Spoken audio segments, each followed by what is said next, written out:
Welcome back, Pythoneers. Now let's learn about while loops. And while loop is very similar to for loop, but there is a difference.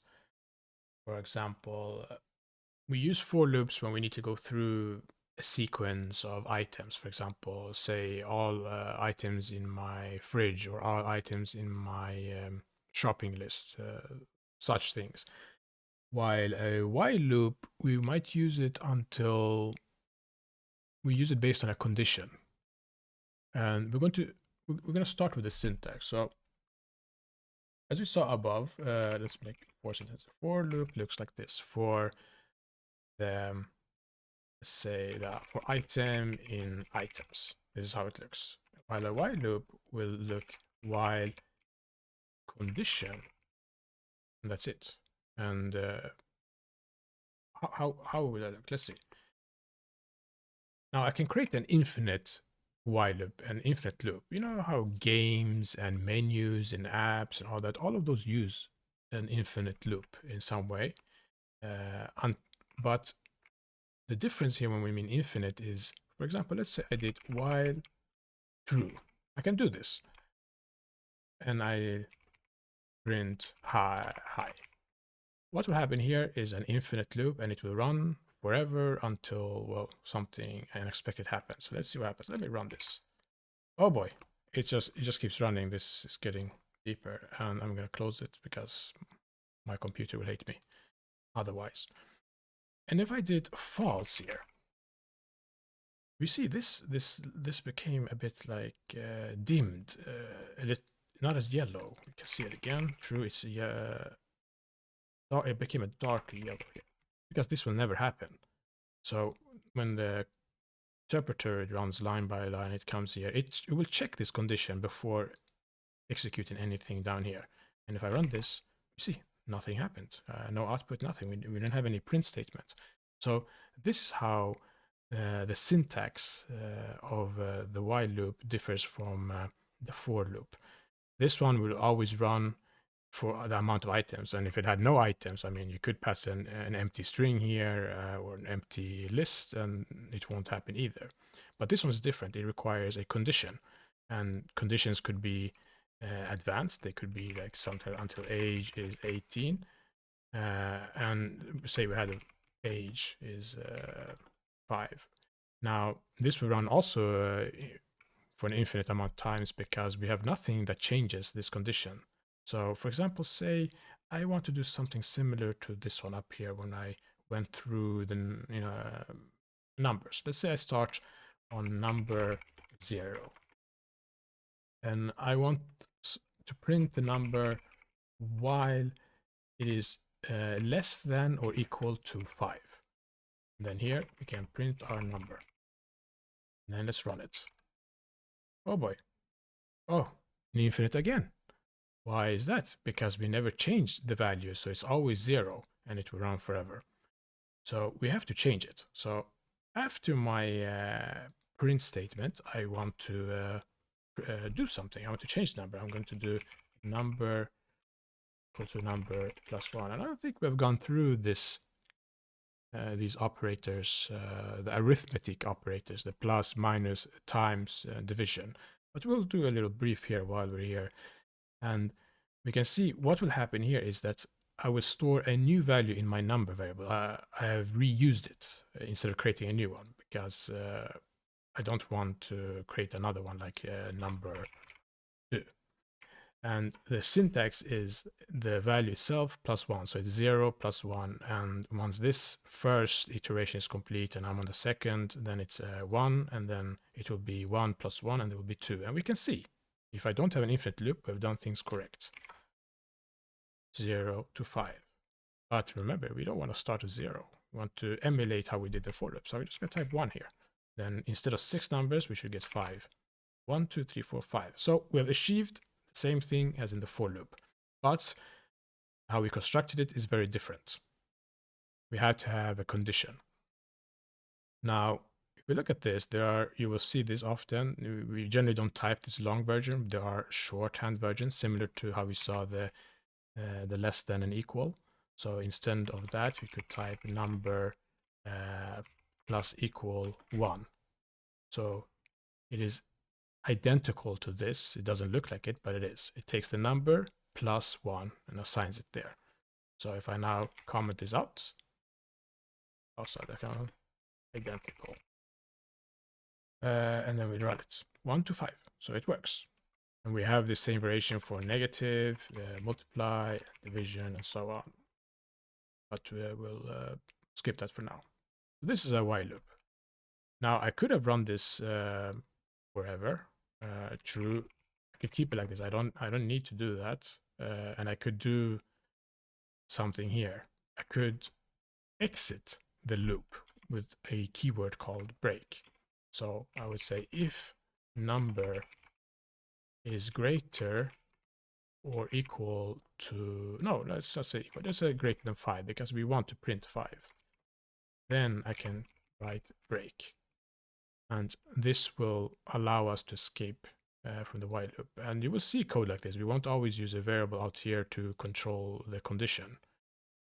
We might have more advanced logic or preference of writing this way. For example, it could be in a while loop where we had while is logged in starts as true. You know, we logged in earlier for some reason, and we could have just had is logged in here. And then in the menu of the app, you know, like an app on our phones or a desktop or web app, we have this logout button, and when they click it, we could do then is logged in equal to false. So let's return to where we were. Let's run this again to verify that it works. 1 to 5 and it exited. Great. Now, say I only want to print even numbers. How do I achieve that? Well, you use something called continue. So in Python, we have this modulus operator. If you haven't done much math, it might be a bit confusing at first, but let's say I want to only print even numbers. And then I would have my if, and I would take my number modulus, it looks like a percentage sign, and 2, and it will be equal to 0. What does this mean? Let's first just add this here.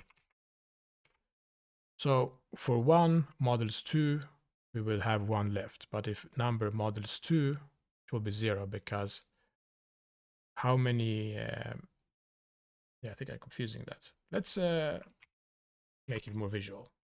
Start with the number operation. What is the result of number modulus 2? And then let's run this. Oh, that's clear first. Maybe I use F string so it's easier for you to see the difference. Modulus results. Then in here, curly braces number 2. Then here I'll just do the number. There we go. And let's clear this so see what we want to see and run. So we started at 1. So 1 modulus 1 is 1. There were just one in 1, which sounds funny. But how many, when it comes later to the next iteration, how many 2s will be in, let's see, how many 2s will be in 2? Once I've done it, there will be 0. So this is a way for us to just print, I don't think I made that easier for you. But this is a way for us to make sure we print only even numbers. And if we wanted to print only odd numbers, we would change from 0 to 1. Now, before we do that, let's remove this. We don't need all this extra. I only want to print even numbers. So what I'm going to do here is different. I'm going to put this print, even here, the order matters. I could put the print, and yeah, we have a, I will allow this to happen just to see what happens here, how we can, I want to add this, I'm going to move this to here. We'll see something funny. And here I'm going to use the keyword continue. So what happens here, when we enter this block of code in this loop, we check, is the number even? And we can even use a variable here just to make it easier for us to read it. So instead of using this, I can is even, or even more descriptive, is number even, and then equal to this comparison operator. And then here, if is number even, continue. So what happens? I go what line? It's a comment. Nothing happens here. I do this operation, store it in a variable, and then I evaluate this variable. Is it true or false? If it's true, I do something called continue. And what continue does is it skips everything below here and goes to the next iteration, to the next round. We had like round 1, round 2. And by having this evaluation here with this keyword continue, since I'm skipping this step, which increments our value, it's going to be an infinite loop. And we can run it and we see what happened. See, now it stops. Nothing's happening because we have no print. My program has halted. Now let me close this. So what would have been better here is to put this at the end. But perhaps not before, not after this, because otherwise we would print all numbers. But we want to only print even numbers. So our flow thinking is that, and here I don't want to do this, what we call incrementation, where we're increasing it by 1. I'm gonna do like this. I'm gonna add it at the end.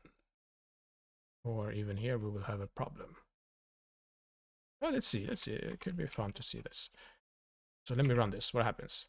Number 1, and infinite loop. So here we see another let's call it another error on our regards. So we need to fix this. So where will we increment to not get an infinite loop? Because when we enter it, it says if number is greater than 5, break, but it's just 1, so this doesn't happen. Then we come here. Is it even? It's not, because it's 1, so we will continue, and this will run forever. So we would need to change this. We need to change the order, or change our logic. But I wanted to show you this. Let's see. Instead of continue here, let's see if it's, yeah, let's do it like this. We'll move, if it's an even, then we'll print it. And we should always increment irregardless. And we need to do this somewhere. So I'm just going to do, well, confuse you all and lose you. I'm going to put you at the top. They're easier to read, perhaps. And let's see. Now we will not leave this continue for, because how we did it. Let's just get what we want first.